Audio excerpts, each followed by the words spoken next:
Good morning, and welcome to the Museum of Flight here in Seattle for today's NASA Future Forum. Thank you all for coming, and thank you for those watching on NASA television, which is being aired on cable stations throughout the country.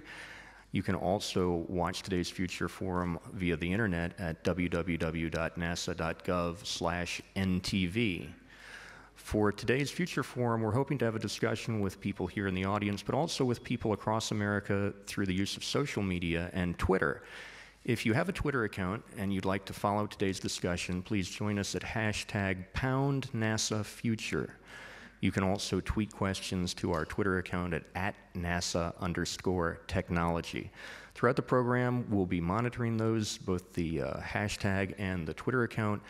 We'll be taking your questions, and if we have time, depending on the participation here in the audience, we'll be able to take your questions and ask the panelists.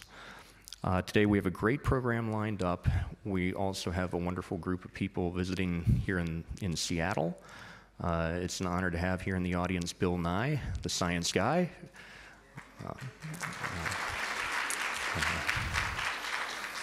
Bill is a friend of ours and is the executive director of the Planetary Society. We also have coming today, though I don't see him here yet, Emile Decoux, who is an associate director of the National Symphony Orchestra, and more recently and more familiar to folks here in Seattle, the music director for the Pacific Northwest Ballet. It's a great honor to be here at the Museum of Flight. The museum has a rich history with NASA. They've hosted a Future Forum here before, and we also have as our host the museum's director, executive director, Doug King. Doug, you may know from the museum, and some of you may know him from when he was the executive director of the St. Louis Science Center, the fourth largest science center in the country. Before that, Doug also was the executive director of the Challenger Center in Washington, D.C. The museum has been wonderful in hosting us, and it's my honor to introduce Doug King.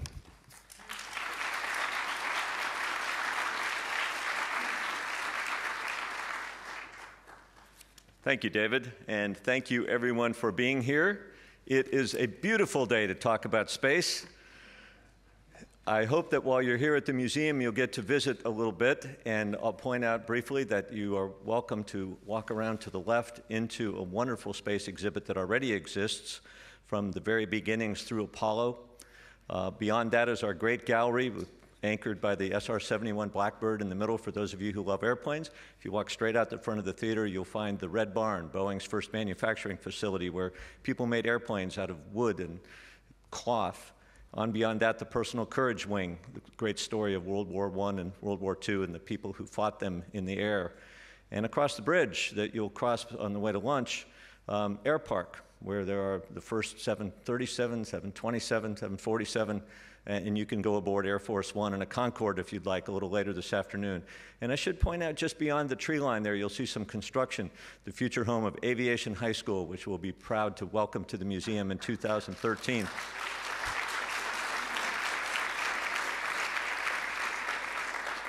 And this afternoon, when we go to lunch and the panel this afternoon and the student poster sessions, you'll be in our new space gallery. We are thrilled about that facility and what's coming as the center point. The full fuselage trainer from Building 9 at Johnson Space Center, used by all the astronauts to train one of the artifacts that will help tell the story of the last 30 years of space. What have we accomplished? How have we learned to live and work there routinely? Can we take for granted having a space station in orbit today? And what can we talk about what comes next? So in that gallery, we'll be telling both the past, present, and challenging young people about the future of space. That all starts today in this forum.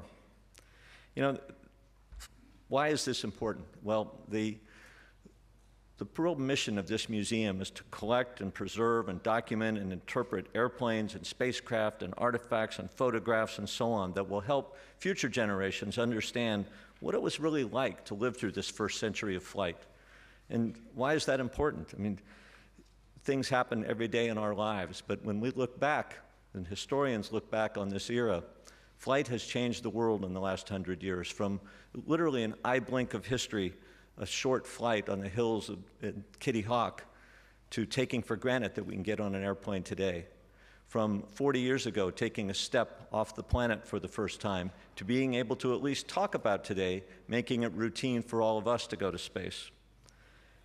In a historical eye blink, as I said, this happened in 100 years. Think about, for the young people in the audience, what the next 100 years can mean, and our job is to help them understand it so they can shape it.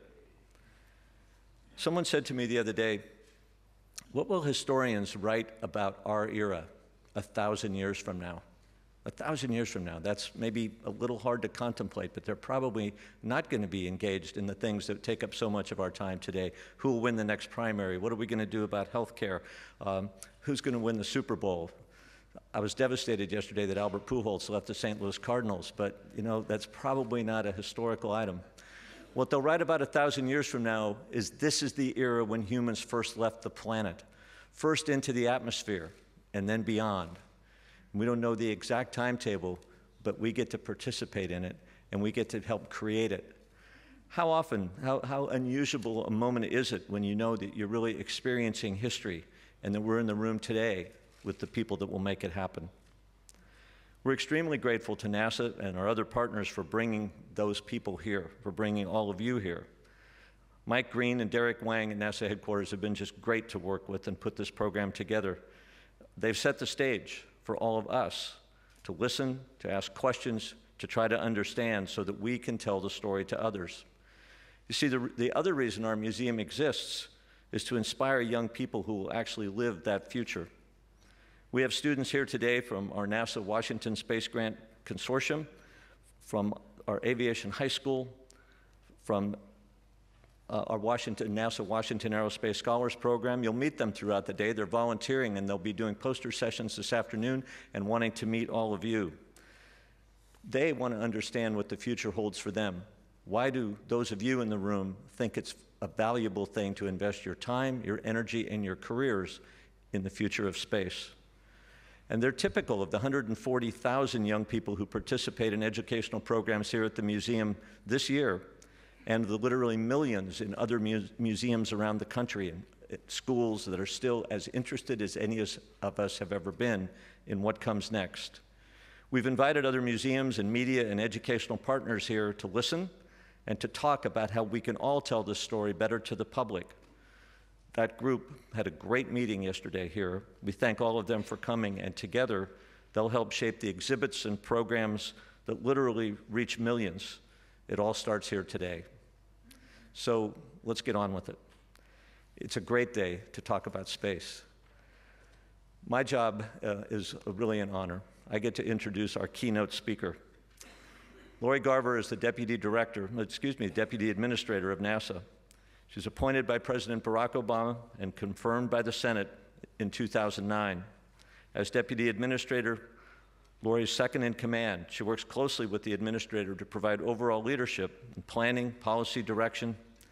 Together, she represents NASA to the Executive Office of the President, to Congress, the heads of government agencies, international organizations, and external organizations and communities. She also oversees NASA's functional offices. It's her second stint with NASA. She worked there from 1996 to 2001 and has been involved as a space advocate and advisor and partner with lots of us over the years. Personally, I'd like to thank her for her incredible commitment to education that she's demonstrated in so many ways, and for that continuation of that commitment at NASA. Education is one of the things that the agency, one of the many things the agency does very right, and she's a tremendous help to all of us in that arena. Ladies and gentlemen, Deputy Administrator of NASA, Lori Garver. Thank you, ladies. Thank you very much, Doug. A wonderful introduction. The museum is so lucky to have you. This has been, of course, a partnership for a long time with the Museum of Flight and NASA, and we look forward to having you help continue to tell our story, not just of our past, but of our very, very vibrant future, which is what we're here to talk about today, the Future Forum. So I want to thank the NASA team who helped pull this together when we talked about where to have our second Future Forum, this was the obvious place. And the entire team, Dave Steitz for our MC, Mike Green, Derek Wang, our technology office is led by Joe Parrish, who you'll hear from later, is all working so hard every day to bring you that amazing value of NASA. So we appreciate the fact that as we enter this new era of space travel, that we're celebrating it in one of the world's finest air and space museums. So one of the things about Seattle that is unique is it is home to one of our oldest partners, the Boeing, who you'll also hear from later today, and one of our newest, Blue Origins, we hear from today as well. This shows the very robust local work that you're doing here to help not only usher in the future, but help take us to new places beyond. So I see so many friends in this room. As we're pointed out, I have to give my own personal shout out to Bill Nye, who has helped explain the value of what we're doing at NASA for decades. I know that my children have been inspired by him, and when their teachers didn't feel like teaching that day and turned on the television and put you on, those are some of the days that they remember the most, so much so that my 19-year-old's band is named Bill Nye and the Science Guys, something that and Bill, if you would please tweet that, that would give me a lot of mom points, because he wanted to make sure that you knew and that it was okay. My husband's concerned they might get sued. So. Well, you know, it was their early stuff. Now that band is so overproduced. God, Lori, that's so cool. It is true, and you will end up on their Facebook page. But we're all here really to learn from each other, just like we have for all these years. How we can more effectively advance personal and commercial spaceflight, how we can more effectively transition the technologies that we develop at NASA to the private sector to create those high-paying jobs and open up endless possibilities for economic growth. Together, we're truly developing an industry that until recently had been largely science fiction. But now that it stands poised to open the new frontier, that next chapter in human space development. But first, a little background. As you know, we did retire the Space Shuttle program early this year in July with the last landing of over a 30-year successful program. Many of you in this room helped work on that program, and we thank you. Contrary to what you've heard, as Churchill might have put it, it is not the end. It's not even the beginning of the end, but perhaps it's the end of the beginning. Our job is just beginning. The excitement and adventure is just beginning, and the opening of the space frontier is just beginning. The President and the Congress have supported a program which is now making a renewed commitment to human spaceflight, and we're taking the necessary, if difficult, steps today to ensure America's preeminence for years to come. After all, what is NASA there for? Our vision is to reach for new heights and reveal the unknown so that what we learn from doing these things never been done before will benefit all humankind. So our plan includes NASA developing a deep space rocket that will take astronauts farther into space than we've ever gone before, coupled with the work already occurring on the multi-purpose crew vehicle. That will allow us to take that next leap into deep space exploration while at the same time continuing to create good-paying jobs in the United States. The International Space Station will continue to be that centerpiece of our human spaceflight activities through at least 2020. The research and technology we're doing on the ISS, providing breakthroughs to enable not only our future travel of our astronauts to destinations beyond low Earth orbit, as well as returning real benefits to those of us at home. We've established a nonprofit organization to manage our non-NASA research on the U.S. portion of the International Space Station so that we can really fully utilize this national laboratory. And as Doug King said in his opening remarks, when we look back 1,000 years at what we'll be doing, to me, the International Space Station will serve as that time when, for 12 years now, but hopefully indefinitely, has been the first time in our history that not every human is residing on one planet. We have had people living and working in space permanently for over 12 years now, and there will hopefully, and one of the things our program is committed to, and I am personally committed to, is making sure that does not happen again, that we become this exploring and expanding species. So our destinations beyond low Earth orbit remain the same and remain ambitious. We intend to go beyond the moon for the first time to an asteroid, and the president has laid out, and then on to Mars. We're actually hiring new astronauts for these missions. We just, on November 4th, inducted 9 new astronauts into the astronaut corps, and they're the first post-shuttle astronaut class. So they're being trained to explore space. First of all, of course, to go to the space station for extended missions, and then go beyond. On November 15th, we open the next round of recruitment for the class of astronauts that would begin their initial training in 2013. These, in fact, may be those first astronauts who go to an asteroid for the first time and ultimately to Mars. So human spaceflight is alive and well at NASA. In addition, our science efforts continue unabated. Just 2 weeks ago on November 26th, from Cape Canaveral, we launched the most advanced mobile robotic laboratory ever built. It's headed to Mars on an 8-month mission. Aptly named Curiosity, the rover, the size of a Volkswagen Beetle, will land on the surface of the red planet, and next August begin seeking answers to those planetary puzzles about life on Mars. We're continuing to work on the next generation of observatories in space, the Webb telescope. It will be the most powerful space telescope ever built and observe the most distant objects in the universe, providing images of the first galaxies ever formed and study planets that we now know exist around distant stars.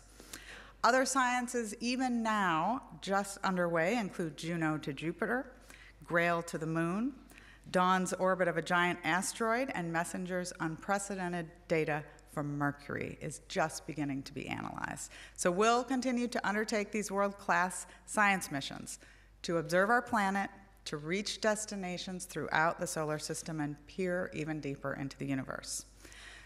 Through our technology programs, hundreds of projects are being initiated, and that space technology program serves as the catalyst for innovation throughout American aerospace industries and creating, again, those new high technology jobs. Innovations in fields such as materials research, manufacturing, and propulsion that will generate American leadership and guarantee that leadership continues in the new technology and economy. We'll also continue to advance aeronautics research in partnership with other agencies to create that safe, more environmentally friendly, and efficient travel network for the next generation air transportation system. So these efforts provide new knowledge. That's what we're there for at NASA, remember. New challenges and increased inspiration to that next generation of leaders.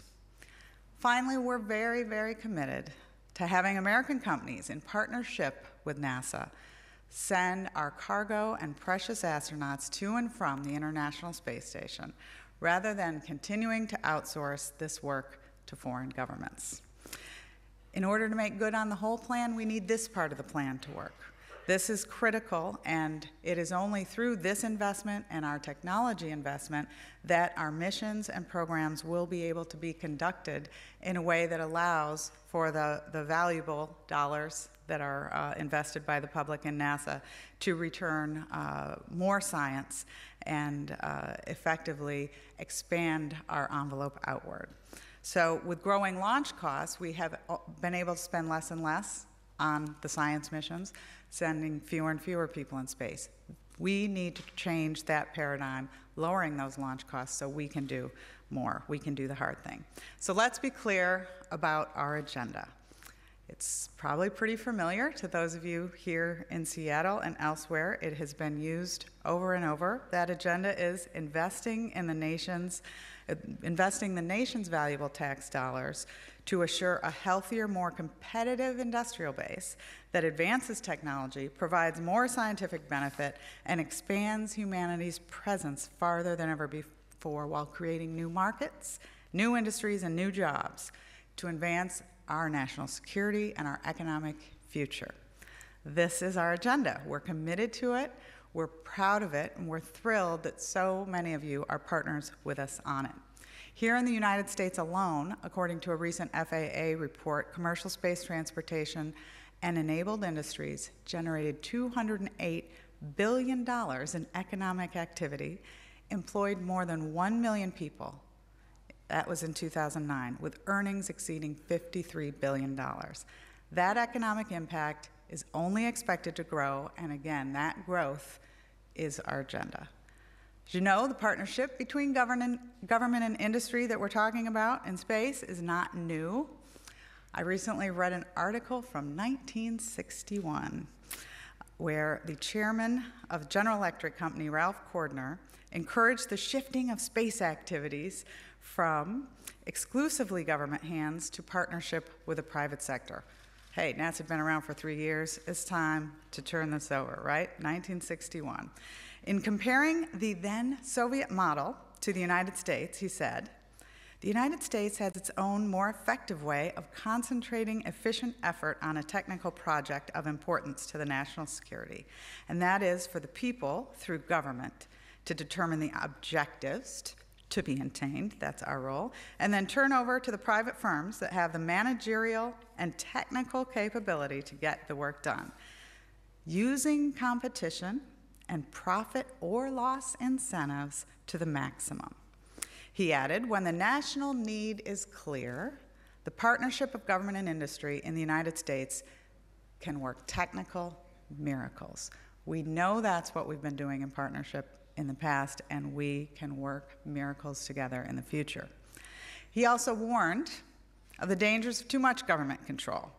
He said that perhaps the government's portion should be around 5% of what we do, of the technical work and space program that would best be done in government laboratories. As we step up our activities, he said, on the space frontier, many companies, universities, and individual citizens will become increasingly dependent on the political whims, found familiar, and necessities of the federal government.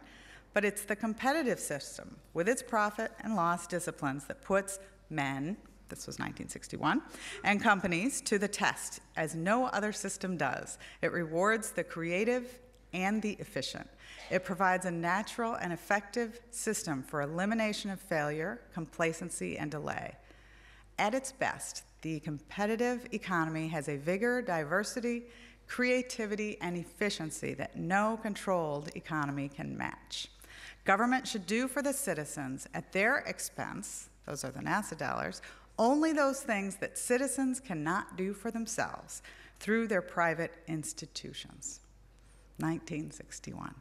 So NASA's not-so-new plan will allow each of us to do just that, to perform our appropriate roles. The commercial sector to play a larger role in Earth orbit logistics and operations so that government can continue and concentrate on researching and developing deep space capabilities necessary to take humans beyond low Earth orbit to places we've never been before. The International Space Station is well positioned to help promote this growth of the low Earth orbit space economy by operating as a customer and a first destination for our U.S. companies capable of transporting crew and cargo in orbit. While many of us maybe are a little frustrated that we haven't been able to advance this agenda faster, I really want to emphasize the strides that we have in fact made together. Strides that would not be possible without all of you and many of you who will be speaking later today. You know that we have implemented the two-phased approach for cargo to the International Space Station, first with COTS to develop and demonstrate commercial cargo transportation systems, and then commercial resupply services following up, CRS, to procure those cargo resupply services. Our partners in COTS, SpaceX and Orbital Sciences, are making significant progress in developing and demonstrating their systems.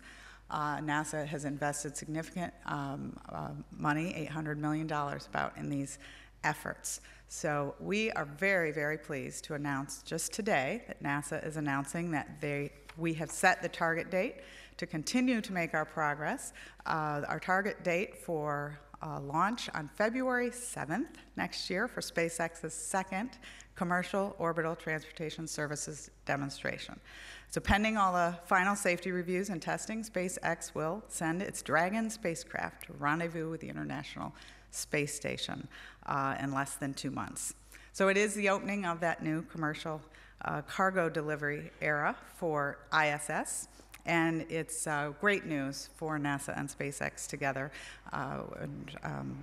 We have our Gwen Shotwell speaking later, can talk in more detail about this announcement today.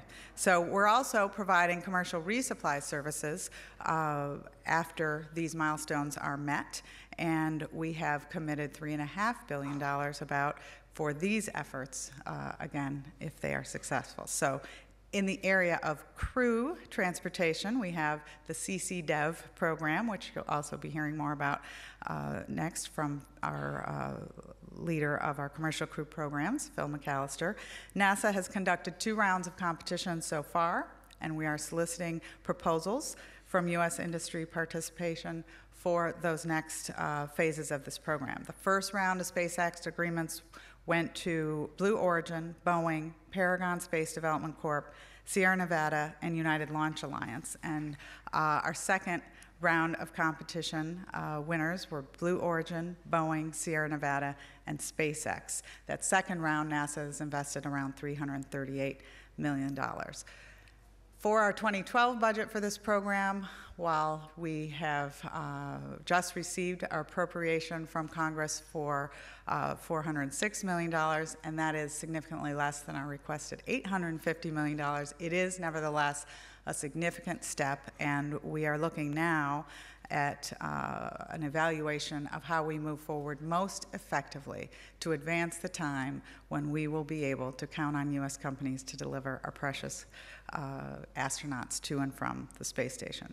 So we do anticipate that 1 or more commercial crew systems will be available for the transportation of astronauts to the space station, as well as the provision of rescue services by the middle of this decade.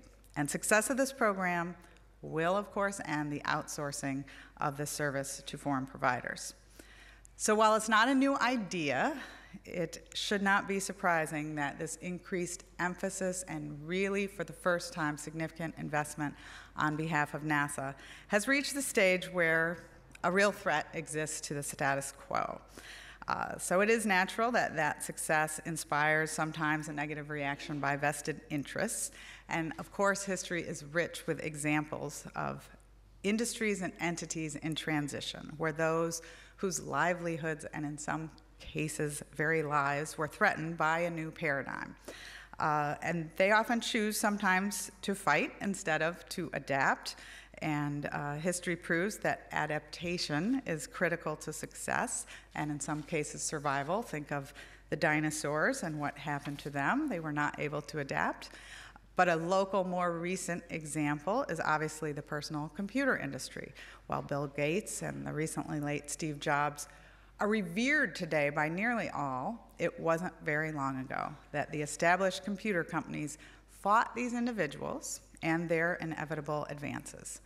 But IBM and others are even more successful and healthy today than they were before these new companies existed. Why? Because they were able to adapt. So this is the model that we hope for our established aerospace industry. We want a healthy, growing, robust, and internationally competitive aerospace industry. And while we may be maybe in the 70s, the disco era, as a comparison to the computer industry, we are so pleased to see so many early adapters, and we welcome them. A more current example of this scenario, it's from the entertainment world. If you've seen the recent movie Moneyball, in a conversation near the end of the movie with John Henry, who is the owner of the Boston Red Sox, and Billy Beane, the general manager of the Oakland A's in 2002. John Henry talks to Billy about why it should not be a surprise that he has not been very popular with his new ideas. So Billy had almost won the championship that year in 2002 with one of the lowest payrolls in baseball through a new statistical strategy that predicted and produced more victories with use of undervalued ball players who had a knack for getting on base than the existing expensive, time-consuming, and inefficient method of traditional scouting. So it was a revolutionary way of putting together a winning baseball team called sabermetrics. So, as one might expect, the approach was not so well received by baseball traditionalists, scouts, pundits, players, and journalists. So it might sound familiar. John Henry, who was an early adapter and had just gone to the Boston Red Sox, saw what Billy Beane had done and was trying to woo him to bring that system to Boston. So during their meeting, Henry explains to Beane that he should understand why baseball old-timers and standard bearers were fighting this new system. He says to Beane that a trailblazer, the first man through the gap, always gets bloodied, whether it's in business or politics. He reminded Beane that people who are used to doing things the old way will fight like hell to preserve their careers and the status quo. In the movie, he says, Billy, people go batshit crazy when you try to change. That's what we're up against as we work to advance space development and change. And we need to keep in mind where this story will go. Because dinosaurs don't roam the earth. The computing power of a 1970s mainframe exists in your iPhone, and every single baseball team in America uses some form of sabermetrics to recruit baseball players. It should be noted that those who adopted this trend first, all these trends first, mammals on up, gained the greatest competitive advantage. So what we are trying to do is have our whole community gain that competitive advantage, moving out faster on this ambitious new direction that our nation's leaders have given us. Developing new technologies, developing partnerships, providing opportunities for competition and innovation, and looking for ways to get the most mileage out of all of the hard work over the decades that this community has invested in the fields of engineering, science, aeronautics, and technology. This is what will inspire the next generation. This is what you can talk about in the Museum of Flight. Thank you for being part of it, each and every one of you. We look forward to strengthening our partnerships with all of you as we take the next big leap in space exploration. So thank you very much. I'll turn it back to David, but I'll be happy to answer your questions. Thank you and welcome.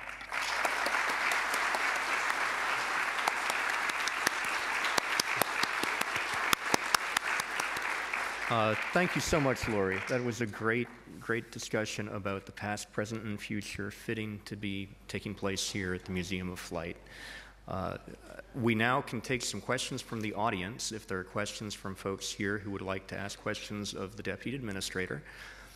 Just a reminder that you can also follow today's conversation on Twitter at @NASAFuture. We have microphones here in the back of the room if anyone would like to step up and ask a question of Ms. Garver. Apologies to have folks take a little bit of a hike. We're going to move them on down. Also, for anyone who's coming in late who would like to come up and take a seat, please feel free to do so.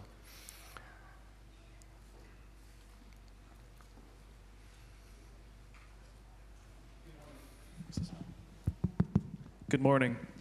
Tom Nugent, Laser Motive.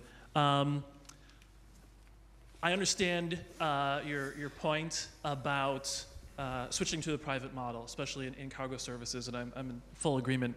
And I wonder, how do you look at balancing what some people might view as those short-term important steps with requirements for some of the longer-term fundamental technology investments that need to happen to ensure future developments in space development? You know, it is, we hope, a portfolio of investment on NASA. We have to invest something in those longer-term technologies that will benefit in the decades to come. But we also need to help make that transition to the private sector. So investing in things that there are future markets for it, that industry might actually have the ability to have the government not be its sole customer. So we have been transferring cargo and crew to low Earth orbit for 50 years, and we've been doing that with our industrial partnerships. There are more things and more people who want to go to space than just on behalf of the government. So we feel this is a very natural, ripe area for that transitional time, while we continue to invest in those technologies that we don't know which ones will develop into new markets. That's how the government works. NASA shouldn't be operating these systems. We should be doing the research. We should be making the new discoveries. And if we can do that with our partners, and they can help provide new markets and open these economic growth for those types of things that are not just government, that will benefit us all. That is capitalism, and we don't believe that the very best of us is just in government. We believe that this whole system has a lot to offer space exploration, as it has aeronautics, earth sciences, communications, those many, many things we have invested in at NASA that are providing benefit by our commercial partners. Thank you. Hi there. I have a question concerning the continued, through the Obama administration, through a continued systemic takedown of NASA that, you know, put forward as a fraud that we would end the manned space program and then move towards the instrumental, or keep the instrumental aspects going of NASA, which of course has not happened. We're gutting the instrumental side too. So my question is this.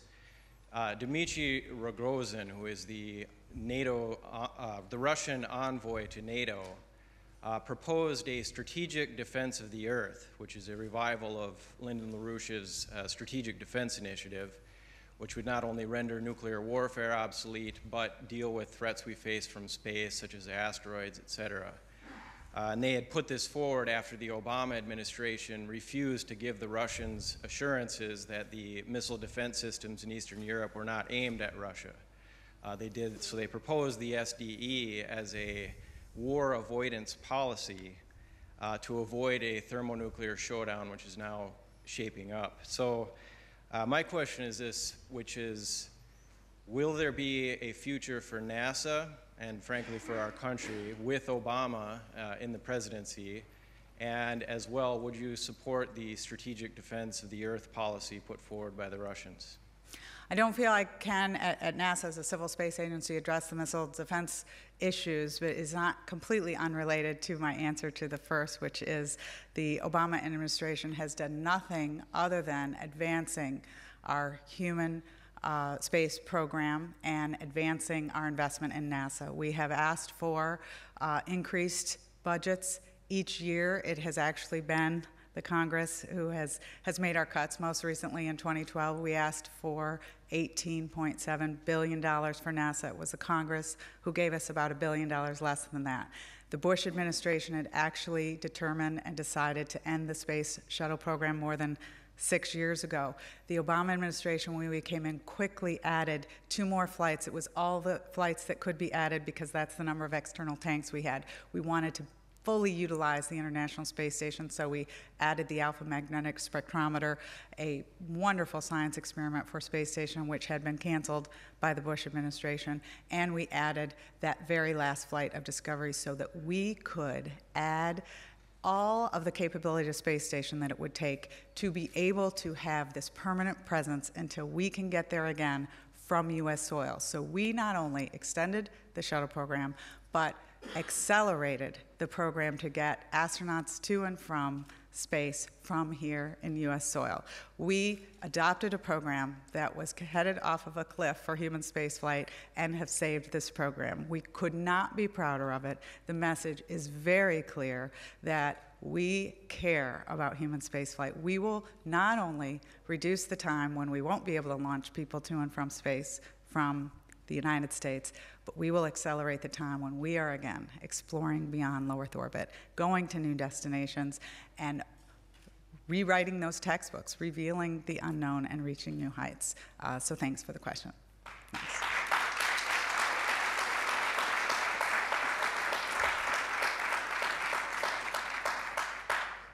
Good morning, Lori. David Anderson, retired Boeing, product development. Can you tell us a little bit about the competition and collaboration with other agencies, such as the European Space Agency or Japan's JAXA and others? Nearly half of NASA's programs are done in cooperation with our international partners. The space station is the largest and most obvious example, with 14 nations working together collaboratively for these last 20 years. But our science programs are also almost never done alone, even in aeronautics, and certainly in earth sciences, where we share 100% of our data with the entire world, helping them manage their own resources in their countries, helping them predict their weather, understand the changing planet. This is a global endeavor. NASA, I know we really believe that we can add to economic growth in this country by being more competitive, but where is a leader if there are no followers? So we, as a leader, believe in partnering with the rest of the world. And it is a very, very gratifying thing to be at NASA at a time when, while we symbolized the very Cold War in 1960s, we are a product of the space race, post-Sputnik, right? That's why we're here. We are now working peacefully with Russia, the former Soviet Union, in order to expand human presence outward. And that, I don't think you can put a price tag on the value of offering that to the world. And we hope to be able to continue to expand those partnerships to provide leadership, but also partnership throughout our future. When we went to the moon, turned around, looked back, and saw this one fragile planet. It is not a coincidence that Earth Day started in 1970, just 1 year after we landed on the moon. We went out, looked back, and it gave us a new perspective and a new appreciation for the planet that we reside on together. And I haven't talked to a single astronaut who hasn't come back changed, recognizing that we are all here together, and more we can learn about not only how to help live together peacefully, but how to protect our planet. I think that is one of the very, very best investments that this nation can make. Thank you. Thanks. Hi, I was wondering how NASA is planning on inspiring the next generation of students. What inspires you? I really like the possibility of life on Mars and life on other planets. Okay, so what is NASA doing about that? We have, as I said, the Mars Science Laboratory on its way to Mars. We just announced through the Opportunity rover, which has spent the last 3 years roving Mars, again, gypsum in a river valley that is a very strong indicator of not just water on Mars, but flowing water on Mars. So what might that mean? Maybe we'll need Bill Nye to tell us. Where you find water, you find life. This is an extremely exciting thing, and we are exploring, as we should, first with our robots and ultimately with humans. Your generation, I believe, will have the opportunity to go to space, to go back to the moon. I always thought I would get to go to the moon. I was 8 years old when we first walked on it, and to go find out what happened or where life on Mars is today. We are also through things like our discovery just a couple weeks ago, although we've been working on it for a couple years, from Kepler, a distant planet revolving around another star in the habitable zone. What will that mean? And when we launch the Webb telescope, we will be able to determine a surface and maybe find a blue planet in the habitable zone. Well, what will that mean, Bill Nye? These are the kinds of things that hopefully will inspire your generation. But people are inspired by a lot of things. I was inspired early on, of course, by NASA and our lunar explorations. But there are new things to learn, and that I'm glad is something that you look for us to do, because again, that's a unique role of NASA. We feel we're the best in the world at it. We are pretty focused on it, and we believe it returns real benefit because you then will hopefully study how to make those next discoveries. You'll go into fields that will help us make those next innovations and continue to explore and expand while returning real benefit to us here on Earth. So please do. Thank you. Yes, over here. Hi, I'm Jim Tillman, research professor emeritus at University of Washington. Many years ago, my staff and I operated Viking Lander 1 on Mars, did all of the spacecraft processing. We had some really good people there to do that. And I want to ask you about our future things. I'm a Finnish delegate to the International Mars Exploration Working Group. Understand NASA did not like the concept of a US citizen being a Finnish delegate, but that's the way it is. And we have a mission with Finland and Russia with small landers called METNET, Meteorology Network. And I would like your comments and want to encourage NASA to continue that kind of collaboration. They're small landers, and but meteorology and very good.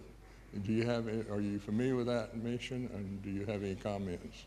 I'm not familiar with a particular mission. NASA is very interested. First of all, it sounds to me like U.S. leadership to have a U.S.-Finnish representative for Mars exploration. We have the experience at Mars of large and small landers, from Viking, thank you for your service and contributions, to Spirit and Opportunity, to Pathfinder, smaller rovers, which we are able to do more quickly and for less money.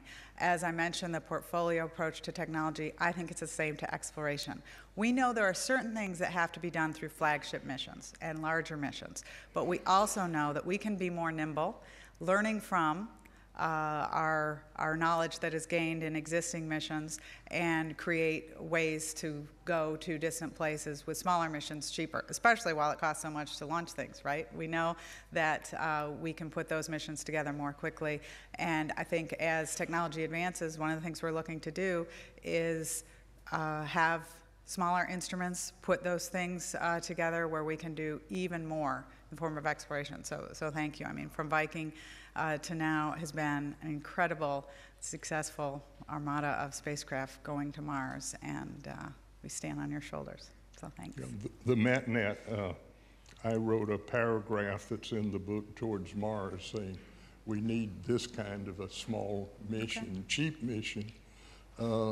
Within 3 years, Russia had designed the breadboard, and I showed it here at Come Together Washington, our $2 billion fundraiser. It's inexpensive, and our plans are to have 16 of them on the surface of Mars in the near future.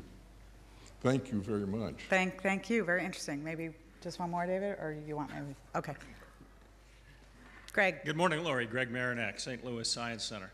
Speaking of small and nimble, how is NASA working with these new small, nimble, suborbital space companies in the United States to advance both human and scientific ventures?